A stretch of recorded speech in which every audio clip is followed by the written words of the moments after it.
ఒక తప్పుని ఎలా కవర్ చేయాలంటే ముందుగా మన పత్రికల ద్వారా వార్తలు రాయించాలి. ఒక అద్భుతం జరగబోతోంది, ప్రపంచానికి ఒక అద్భుతం చేస్తున్నారు. ఆ తర్వాత ఆ తప్పుని అద్భుతంగా సర్దేసేయచ్చు అనమాట. ఒకళ్ళు చేస్తే శృంగారం, ఇంకొకళ్ళు చేస్తే విచారం, ఒకళ్ళు చేస్తే తప్పు, ఇంకొకళ్ళు చేస్తే ఒప్పు. ఇది ఒక విచిత్రమైనటువంటి అనైతికమైనటువంటి జర్నలిజం ఆంధ్రప్రదేశ్లో అద్భుతంగా సాగుతుంది. కాకపోతే ఈ మిగతా వాటిట్లో ఎట్లా సచ్చినా పర్లేదు, కానీ వెంకన్న స్వామికి సంబంధించినటువంటి ఇష్యూలో తప్పు చేస్తున్నారు, ఆలోచించుకోవాల్సి ఉంది. జ్యోతి రాసుకొచ్చింది, గోవిందుడి ఖజానా మరింత భద్రం. ఏంటయ్యా ఈ వార్త వినండి ముందు, ఎంత టాక్టికల్గా ఉంటుందో. శ్రీవారి భక్తులు హుండీలో సమర్పించే కానుకల డిపాజిట్లపై టీటీడీ ప్రత్యేక దృష్టి సారించింది. స్వామి సొమ్ముకు భద్రతతో పాటు ఆదాయంపై కూడా శ్రద్ధ వహిస్తోంది. ఈ విషయం మీద నియమించిన ఇన్వెస్ట్మెంట్ ఎక్స్పర్ట్ కమిటీ చేసిన కీలక ప్రతిపాదనలు పరిగణలోకి తీసుకుని గోవిందుడి ఖజానాన్ని మరింత పెంచే దిశగా అడుగులు వేస్తోంది. స్వామివారిని దర్శించుకునే భక్తులు తమ స్థాయిని బట్టి హుండీలో కానుకలు సమర్పిస్తుంటారు. హుండీలో నగదుతో పాటు బంగారం, వెండి కూడా అందుతుంటుంది. గతేడాది ఏప్రిల్ నాటి లెక్కల ప్రకారం వివిధ బ్యాంకుల్లో టీటీడీ బంగారం డిపాజిట్లు 11,329 కేజీల దాకా ఉన్నాయి. వీటి విలువ 8,496 కోట్లు ఉండొచ్చని అంచనా. ఇక నగదు ఫిక్స్డ్ డిపాజిట్లు 18,000 కోట్లకు చేరింది. బంగారం, నగదు డిపాజిట్ల ద్వారా 2024-25 వార్షిక సంవత్సరానికి 1,253 కోట్ల వడ్డీ లభించినట్టు టీటీడీ బడ్జెట్లోనూ పొందుపరిచింది. ప్రభుత్వ, ప్రైవేట్ బ్యాంకులో ఉన్న శ్రీవారి డిపాజిట్లపై టీటీడీ ప్రత్యేక దృష్టి పెట్టింది. వాటి భద్రతపై chairman BR Naidu, EO Shyamala Rao ఆరా తీశారు. ప్రైవేట్ బ్యాంకులో ఉన్న డిపాజిట్లు తిరిగి తీసుకుని ప్రభుత్వ బ్యాంకుల్లో డిపాజిట్లు చేయగలమా, ఇందులో ఇబ్బందులు ఉన్నాయా అనే అంశాలపై అధ్యయనం చేయాలని గత ఏడాది నవంబర్లో జరిగిన బోర్డు సమావేశంలో తీర్మానం చేశారు. Public sector bank only policy విధానంపై మాజీ ఎన్నికల కమిషనర్ టీటీడీ ఈవోగాను పనిచేసే నిమ్మగడ్డ రమేష్తో పాటు RBI retired deputy governor Gandhi, Chennai Indian bank retired chairman Sundar Rajan, State Bank of Patiala retired MD రమేష్తో నిపుణుల కమిటీ ఏర్పాటు చేశారు. కమిటీ గత ఏడాది చివరిలో నివేదిక సమర్పించింది. ఇందులో నిపుణుల కమిటీ ఏం చెప్పిందంటే, ప్రభుత్వ రంగ బ్యాంకుల్లోనే డిపాజిట్ చేయాలని భావిస్తే వడ్డీ రేట్లు కోల్పోవాల్సి వస్తుందని, కొన్ని ప్రైవేట్ బ్యాంకులతో పోలిస్తే వడ్డీ తక్కువ కాబట్టి మంచి ఫలితాలు రాకపోవచ్చని కమిటీ పేర్కొంది.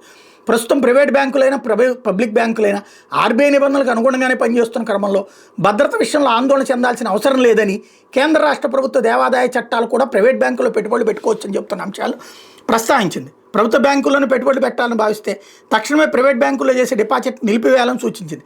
ఇప్పటికే ప్రైవేట్ బ్యాంకుల్లో ఉన్న పెట్టుబడులను నిర్ణీత వ్యవధి పూర్తయ్యాక విత్డ్రా చేయాలని, వడ్డీ నష్టం నివారించవచ్చని అభిప్రాయపడింది. రాష్ట్ర ప్రభుత్వ సెక్యూరిటీలోనే కాకుండా కేంద్ర సెక్యూరిటీలో కూడా పెట్టుబడులు పెడితే లాభాలు వస్తాయని, ఏటా కార్పస్ ఫండ్ను విత్డ్రా చేసుకుని మళ్ళీ వేరే బ్యాంకులో పెట్టే బదులు 3, 4, 6 ఏళ్లకు ప్రభుత్వ బ్యాంకుల్లో లాంగ్ టర్మ్ పెట్టుబడులు పెడితే ఎక్కువ వడ్డీ లభిస్తుందని తెలిపింది. ప్రైవేట్ బ్యాంకులు అందించే పేమెంట్ గేట్వే, ఆన్లైన్ డొనేషన్ కలెక్షన్లు, క్యాష్ మేనేజ్మెంట్ వంటి సర్వీసులను టీటీ వినియోగించుకోవాలని సూచించింది. అలాగే బంగారాన్ని 12 ఏళ్లకు డిపాజిట్ చేసి లాక్ చేయకుండా 5-6 ఏళ్లకు బ్యాంకులతో అగ్రిమెంట్ చేసుకోవాలని పలు కీలక అభిప్రాయాలు సూచనలు చేసి, కమిటీ సూచనల మేరకు ప్రభుత్వ, ప్రైవేట్ బ్యాంకుల డిపాజిట్లను కొనసాగించాలని టీటీడీ తాజాగా నిర్ణయం తీసుకుంది. అయితే కమిటీ సిఫార్సుల ఆధారంగా భక్తులు ఎంతో భక్తితో సమర్పించే కానుకలను సరైన పద్ధతిలో భద్రతంగా పొదుపు చేయడంతో పాటు వడ్డీ ద్వారా ఆదాయాన్ని కూడా పెంచే దిశగా ప్రణాళికలు రూపొందించింది. త్వరలో మరో భేటీ ఏర్పాటు చేసి డిపాజిట్ల భద్రతపై మరికొన్ని నిర్ణయాలు తీసుకుంది. ఇది ఇందులో ఏంటది, ప్రైవేట్ బ్యాంకులో డబ్బులు డిపాజిట్ చేస్తే తప్పేం లేదు, రిజర్వ్ బ్యాంకు ప్రకారమే నడుస్తాయి కదా అన్నటువంటిది. అంటే ప్రైవేట్ బ్యాంకులో మనం డబ్బులు ఇచ్చామనుకోండి, మన వాళ్ళకి చెప్తే కంపెనీలకి లోన్లు ఇవ్వమంటే ఇస్తారనమాట. అది ఇక్కడ మనం 500 కోట్లు డబ్బులు ఇప్పించామనుకోండి, అక్కడ 100 కోట్లు 200 కోట్లు మన వాళ్ళకి వస్తాయి, ప్లస్ కమిషన్ లభిస్తుంది. ఇక్కడ ఇదే ప్రైవేట్ బ్యాంకుల్లో డబ్బులు వేయడం ఏంటి అని గతంలో గొడవ చేసింది ఎవరు? తెలుగుదేశం పార్టీ.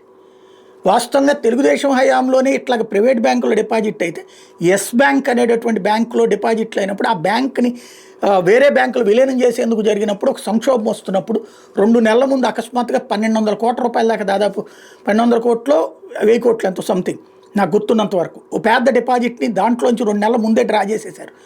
తర్వాత ఎస్ బ్యాంక్ సంక్షోభంలో పడింది, పైసా డబ్బుల్ని తీసుకొని ఇలా ఆ తర్వాత వేరే బ్యాంకులు విలీనం చేశారు. అంత పెద్ద రచన ఇచ్చింది. అప్పుడు అదృష్టవశాత్తు దేవుడి సొమ్ముని, అప్పుడు సుబ్బారెడ్డి చెప్పినట్టు కూడా గుర్తేది, దేవుడి సొమ్ముని దేవుడే నా చేత చేపించాడు, ఇంత సొమ్ము అందులో ఉండటం ఏంటని చెప్పి నేను తీపిచ్చాను యువతలకి అన్నటువంటి, ఆ విధంగా కాపాడబడింది ఆ రోజున దేవుడి సొమ్ము. వాస్తవంగా ప్రైవేట్ బ్యాంకు, ప్రభుత్వ బ్యాంకు, రిజర్వ్ బ్యాంకు నిబంధనల ప్రకారం కాకపోతే ప్రభుత్వ బ్యాంకులు మూసే అవకాశం ఉండదు. ప్రైవేట్ బ్యాంకులు మూసేస్తే రిజర్వ్ బ్యాంకు లెక్కల ప్రకారం హయ్యెస్ట్ ఇన్సూరెన్స్ 5 లక్షలు 10 లక్షలు వస్తుంది, మనం 100 కోట్లు పెట్టుబడి పెట్టినా సరే. లేదా బ్యాంకు మొత్తం లిక్విడిట్ చేసి దాంట్లో వచ్చిన డబ్బుల్లోని పర్సంటేజ్ ప్రకారం ఇస్తారు, అందులో దీనికంటూ సపరేట్గా ఇవ్వడం ఉండదు. అసలు ఎక్కడో ఎందుకు మొన్ననే తిరుపతి అర్బన్ బ్యాంకులో 50 కోట్ల రూపాయల దాకా డిపాజిట్ చేయాలని కరుణాకర్ రెడ్డి టైంలో నిర్ణయం తీసుకుని 10 కోట్లు డిపాజిట్ చేశారు. అది విత్డ్రా చేయాలని చెప్పేసి రచ్చరచ్చ చేశారు. కరుణాకర్ రెడ్డికి దాంట్లో ముడుపులు ముట్టినాయి అన్నటువంటిది కూడా చేసుకొచ్చారు. ఇప్పుడు తీసుకొచ్చి ప్రైవేట్ బ్యాంకులో డిపాజిట్లు చేస్తే వడ్డీలు ఎక్కువ వస్తాయి, మనం అట్లా చేస్తాలో తప్పు లేదని చెప్పి నిపుణుల కమిటీ నివేదిక ఇచ్చిందంట. అంటే ఎవరి కోసం రాస్తున్నారు ఇట్లాంటి వార్తలు ఆలోచించుకోవాల్సింది.